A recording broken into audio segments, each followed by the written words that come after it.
मेरा नाम है संदीप और आज हम पढ़ने जा रहे हैं संख्याओं के बारे में। संख्याएं कौन कौन सी होती हैं और यह कितने प्रकार की होती हैं। देखिए, संख्याएं बनने से पहले उनमें जो उपयोग होने वाले अंक हैं उनको देखेंगे। अंक कुल 10 होते हैं, 0 से लेकर 9 तक की। इन सभी को अंक भी बोलते हैं, इनको संख्याएं भी बोल सकते हैं। ठीक है, तो यहाँ से अंक कितने होते हैं? 1 से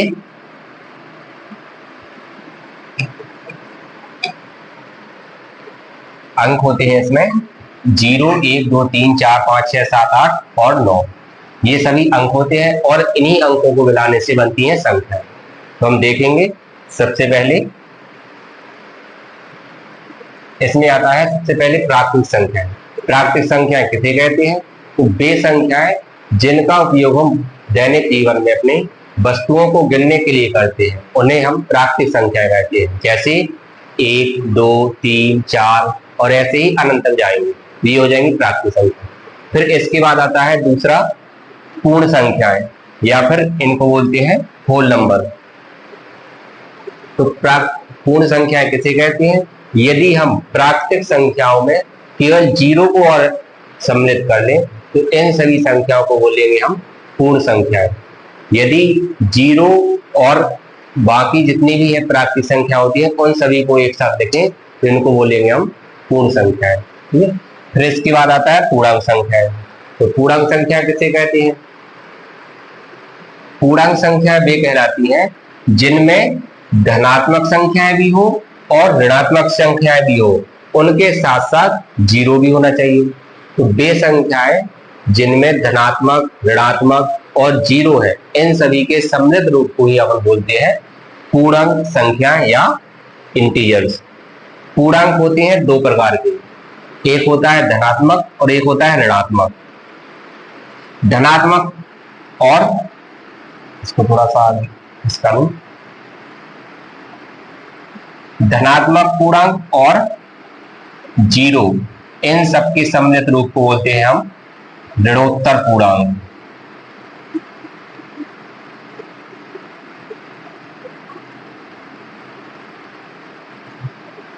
यदि हम धनात्मक पूर्णांक में 0 को भी सम्मिलित कर लें तो इनको हम ऋणोत्तर पूर्णांक बोलेंगे। और ऐसे ही यदि हम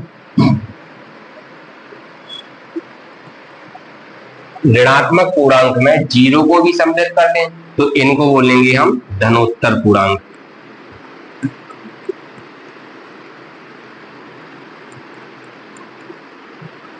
क्योंकि कभी कभार प्रश्न में ऐसा पूछा जाता है कि x एक धनोत्तर पूर्णांक है या y एक ऋणोत्तर पूर्णांक है, इसलिए हमने यहाँ पे क्या लिख दिया ये। ठीक है, तो पूर्णांक कितने होते हैं? ऋणात्मक पूर्णांक जितने भी माइनस की संख्या रहेंगी और वो कहलाएंगे ऋणात्मक पूर्णांक, और जितने प्लस की रहेंगी वो कहलाएंगे धनात्मक पूर्णांक।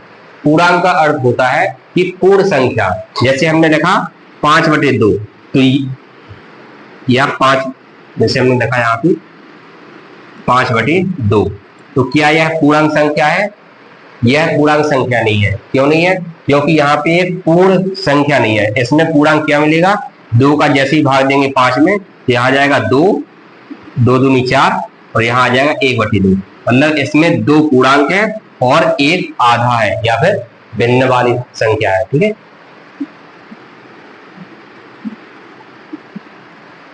इसके बाद आगे देखेंगे सम संख्याएं और विषम संख्याएं। सम संख्याएं और विषम संख्याएं और भाज्य और अभाज्य, इन चारों संख्याओं में बहुत ही ज्यादा कंफ्यूजन होती है बच्चों को कि जो सम संख्या है कभी कभार बोल देते हैं कि वही भाज्य संख्या है क्या। तो ऐसा नहीं होता है। सम और विषम अलग होता है और भाज्य अभाज्य अलग होता है। जैसे यहाँ पे लिखा है पहले सम संख्या, तो वे सभी संख्याएं जो 2 से पूर्णतः विभाजित हो, मतलब 2 से पूरी कट जाए, उनमें भाग देने पर कोई भी शेष फल ना बचे। जैसे हमने लिखा 8, तो इसको हम जब 2 से भाग देंगे कितनी बार जाएगा? 4 बार। ये पूरी कट गई ना, इसलिए ये क्या कहलाएगा? 8 सम संख्या कहलाएगी। और वहीं पे अगर हमने लिख दिया 9 में जैसे ही 2 का भाग देंगे 2 चौको 8 आ जाएगा ही। और इसमें बच जाएगा एक शेषफल, इसलिए ये क्या हो जाएगी, 9 विषम संख्या होगी। तो सम संख्या वे कहलाती हैं जिनमें 2 से भाग देने पर वह पूरी पूरी विभाजित हो जाए, शेषफल कुछ भी न बने। और विषम संख्या वे कहलाती हैं जिनमें 2 का भाग दें तो 1 बच जाए, शेषफल बचे, तो उसको बोलते हैं हम विषम संख्या। ठीक है, भाज्य और अभाज्य आगे देखेंगे। हाँ, 1 मिनट ये और बताना है कि जीरो है, जो जीरो को भी हम सम संख्या ही बोलते हैं, क्योंकि जीरो में वे सभी गुण पाए जाते हैं जो सम संख्याओं में होने चाहिए। ठीक है, अब इसके बाद देखा हमने भाज्य यानी कंपोसाइट और अभाज्य यानी प्राइम नंबर। तो भाज्य संख्या वे कहलाती हैं जिन संख्याओं में एक और स्वयं के अलावा अन्य किसी तीसरी संख्या से भी भाग जाना चाहिए। जैसे हमने लिखा, जैसे हमने लिखा 5, तो 5 में क्या 5 का भाग चला जाएगा? हाँ, चला जाएगा। इसमें क्या 5 में 1 का भाग चला जाएगा? ये भी चला जाएगा। क्या 1 और स्वयं के अलावा अन्य किसी संख्या का भाग जा रहा? नहीं जा रहा है, तो ये कहलाएगी अभाज्य संख्या। और जैसे हमने लिखा, इसको मिटा दो, जैसे हमने लिखा 15,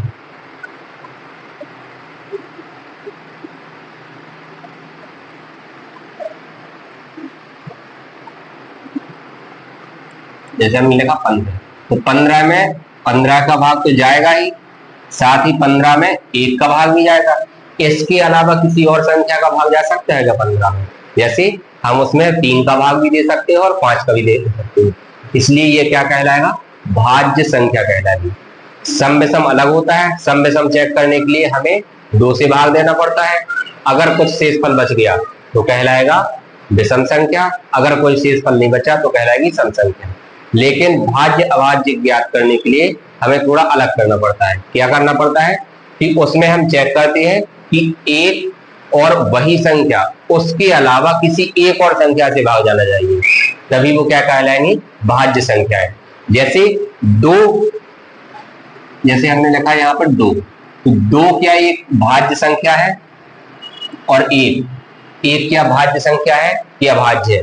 तो 1 ना भाज्य होती है और ना ही अभाज्य होती है। फिर 2 सम संख्या होती है लेकिन भाज्य नहीं है, क्योंकि भाज्य के लिए क्या दिया गया कि वे संख्या है जो स्वयं और एक के अलावा अन्य किसी संख्या से विभाजित होती है। तो 2 स्वयं मतलब 2 से ही विभाजित होता है और 1 से भी विभाजित होता है, इसके अलावा अन्य किसी संख्या से विभाजित नहीं होता है, इसलिए हम 2 को भाज्य संख्या नहीं बोलेंगे, उसे क्या बोलेंगे? अभाज्य संख्या, जैसे यहाँ पे हमने लिखा हुआ है। ठीक है, तो यहाँ से हमें भाज्य संख्या पता लग गई और अभाज्य पता लग गई। अभाज्य वे कहलाती है जिनमें एक और स्वयं के अलावा अन्य किसी संख्या से भाग न जाए। तो जो 1 होता है, 1 क्या है? फिर 1 में तो 1 से ही भाग जाता है और किसी संख्या से नहीं जाता है, इसीलिए हम 1 को ना भाज्य बोलते हैं और ना ही अभाज्य बोलते हैं। ठीक है, कभी कभार प्रश्न इस तरीके के आ जाते हैं कि सबसे छोटी भाज्य संख्या कौन सी होती है? उसमें ऑप्शन रहता है 2, 3, 4, 5, कोई से भी दे सकता है, या 5 की जगह पे 6 दे देंगे। ठीक है, अब बताइए इसमें सबसे छोटी भाज्य संख्या क्या है?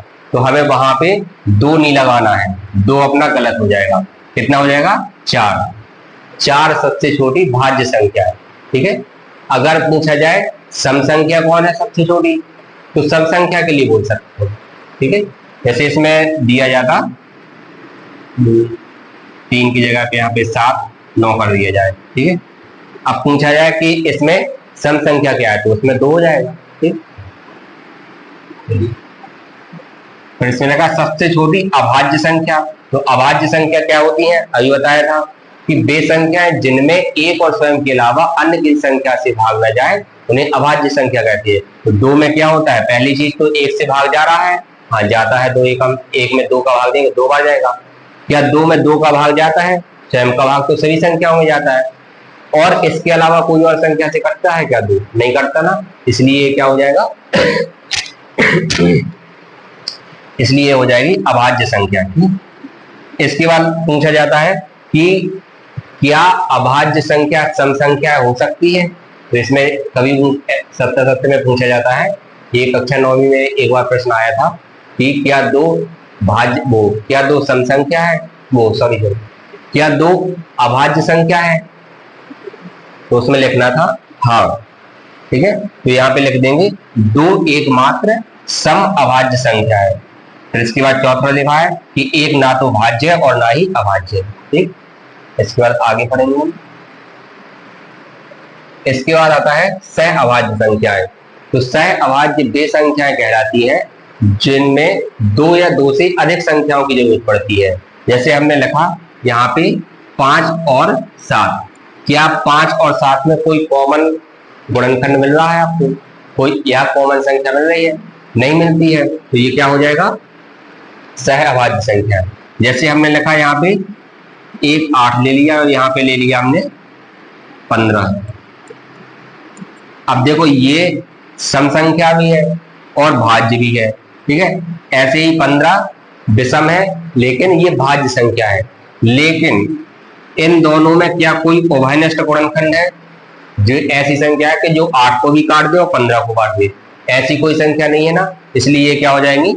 सह अभाज्य संख्या है, ठीक। यहाँ पे कुछ उदाहरण भी दिए हैं, जैसे 5 और 8, 9 और 10। 9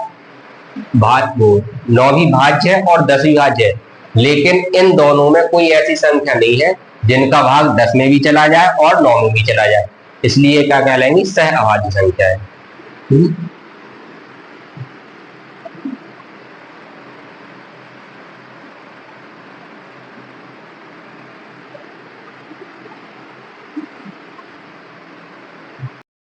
सहअभाज्य संख्या, ठीक है। इसके आगे हम पढ़ेंगे परिमेय संख्या और अपरिमेय संख्या। तो परिमेय संख्या वे संख्याएं कहलाती हैं जिन्हें हम p/q के रूप में लिख सकते हैं। जैसे हमने लिखा 5, तो 5 को हम 5/1 भी लिख सकते हैं। जैसे 2/6 लिख दिया या 2/5 लिख दिया, ये सारी क्या कहलाएंगी? परिमेय संख्या कहलाएंगी। फिर परिमेय के बाद आता है अपरिमेय संख्या। तो अपरिमेय संख्या वे संख्या कहलाती हैं जिन्हें हम p/q के रूप में ना लिख सके। जैसे √5, √3, 0.01101110, इसके बाद मतलब एक फिक्स रिपीट में ना हो। जैसे हमने लिखा 0.3, फिर इसके बाद 0 लिख दिया, फिर 3 लिख दिया, फिर 0 लिख दिया, ठीक है। फिर 3 और फिर डॉट लगा दिया, मतलब इसके बाद आगे कहां तक जाएंगे ये संख्या पता नहीं है और कितनी दूर तक जाएंगे। जैसे यहाँ पे एक बार 3 आया, फिर 2 बार आया 3, फिर 3 बार आया, फिर 4 बार आएगा, कितनी बार आएगा पता ही नहीं लग रहा, इसलिए क्या कहलाएगी? अपरिमेय संख्या। ऐसे ही पाई का मान, जैसे हम लिखते हैं पाई का मान 22/7, तो पाई बराबर 22/7 लगभग में होता ही, निश्चित मान नहीं है, इसलिए अगर 22/7 लिखा है तो ये परिमेय कहलाएगी, लेकिन पाई अपरिमेय ही होता है, ठीक। इसके बाद आगे पढ़ेंगे।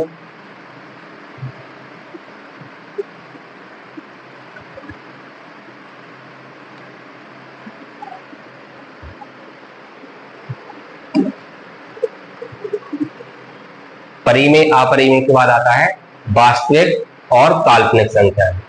तो वास्तविक संख्या वे होती है, जितनी भी हमने संसार में जितने भी प्रकार की अभी तक संख्याएं पढ़ चुके हैं हम, जैसे प्राकृतिक संख्याएं, पहले हमने नंबर पढ़े थी, नंबर के बाद प्राकृतिक संख्याएं, पूर्ण संख्याएं, पूर्णांक संख्याएं, भाज्य संख्याएं, अभाज्य संख्याएं, परिमेय संख्याएं, अपरिमेय संख्या, जितने भी प्रकार की संख्या होती है उन सभी के सम्मिलित रूप को बोलती है हम वास्तविक संख्या या फिर रियल नंबर्स। कोई से भी संख्या लिख दो, -5 लिख दिया हमने, √3 लिख दिया, कोई सी भी लिख दो, 5/6 लिख दिया, ये सारी संख्या क्या कहलाती है? वास्तविक संख्या होती है, ठीक है। फिर इसके बाद आती है एक और होती है काल्पनिक संख्या।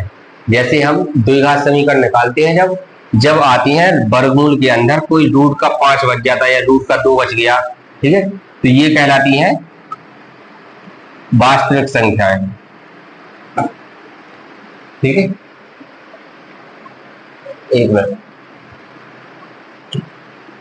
वास्तविक संख्या होती है जितनी भी संख्या पढ़ चुकी वो वाली, और काल्पनिक संख्या वे कहलाती है जो रूट के अंदर हो और उनमें माइनस लगा हुआ हो। ठीक है, या ऐसा बोल सकती है कि जिन संख्याओं का वर्ग करने पर माइनस की संख्या प्राप्त होती हो। जैसे हमने लिखा रूट का 5, तो जैसे ही हम इसका वर्ग करेंगे तो कितना आ जाएगा, माइनस का 5। ठीक है, तो ये सारी संख्याएं क्या कहलाएंगी, काल्पनिक संख्याएं। अब काल्पनिक संख्याएं और वास्तविक संख्याओं इन दोनों को मिला के बनती है समृद्ध संख्याएं, और ये हम पढ़ेंगे 11वीं क्लास में। परिमेय और अपरिमेय संख्याओं तक है 9वीं क्लास में, फिर 10वीं क्लास में वास्तविक संख्या आती है, और 11वीं क्लास में आती है अपनी काल्पनिक और समृद्ध संख्याएं। ठीक है, तो समृद्ध संख्या किसे कहती है, समृद्ध संख्या वे संख्या जिनमें वास्तविक और काल्पनिक भाग होती है, दोनों भाग होते हैं, उन्हें बोलते हैं हम समृद्ध संख्याएं। जैसे हमने लिखा 5 + 3i, तो इसमें ये वाला भाग क्या कहलाएगा, वास्तविक भाग,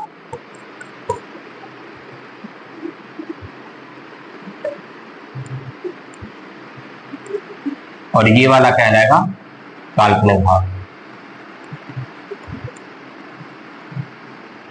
ठीक है, यहाँ पे दिया गया है जैसे ए कहलाता है इसका वास्तविक और बी वाला भाग क्या कहलाता है, इसका काल्पनिक भाग।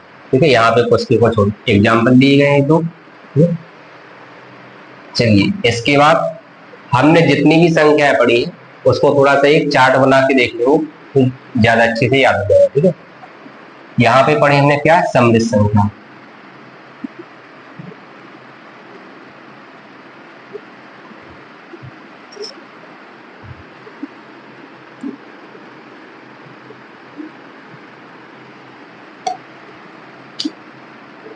समृद्ध संख्या में निकल के आई थी 2 संख्याएं, एक थी काल्पनिक और एक थी वास्तविक।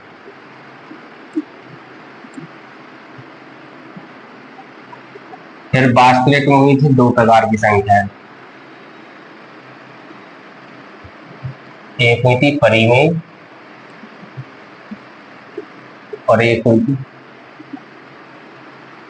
देखो अपरिमेय लिखो, यहाँ पे लिखो परिमेय।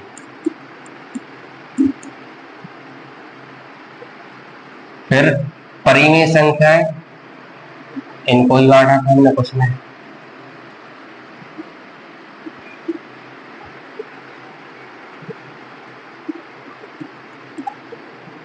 पूर्णांक संख्या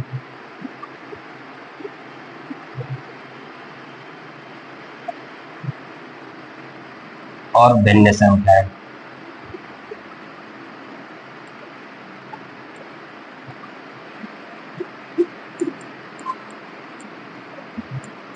भिन्न संख्या जैसे हमने लिखा 5/2 या 0.3। ठीक है, कोई सी संख्या मतलब भिन्न के रूप में होती है। पूर्णांक संख्या होती है, ठीक है, पूर्णांक संख्याओं को बोल सकते हैं हम पूर्ण संख्याएं और ऋणात्मक संख्याएं।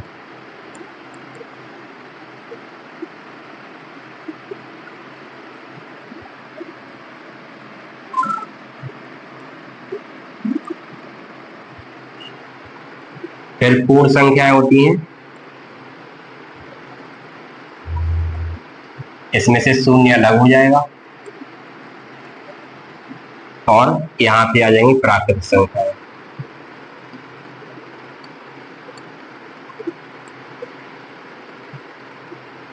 ठीक, इस तरह से हम ये याद कर सकते हैं, थोड़ा सहूलियत रहती है याद करने में। जैसे 0 प्राकृतिक संख्या थी, प्राकृतिक और शून्य संख्याओं को सम्मिलित रूप को बोलते हैं हम पूर्ण संख्या। पूर्ण संख्या में यदि ऋणात्मक संख्याओं को भी ले लिया जाए तो हो जाएंगे अपनी पूर्णांक संख्याएं। पूर्णांक संख्याएं, फिर पूर्णांक संख्याएं और भिन्न संख्याएं, इनको एक साथ रख लेंगे तो हो जाएंगी परिमेय संख्याएं। परिमेय संख्या और अपरिमेय संख्या, इन सबको एक साथ सम्मिलित कर लेंगे तो बनेंगी वास्तविक संख्याएं। फिर वास्तविक संख्याएं और काल्पनिक संख्याएं, इनके सम्मिलित रूप को बोलती है हम समृद्ध संख्याएं। ठीक है, इन्हीं परिमेय संख्याओं में आ जाती है अपनी भाज्य अवध, पूर्णांक में भी आ जाती है सारी संख्याएं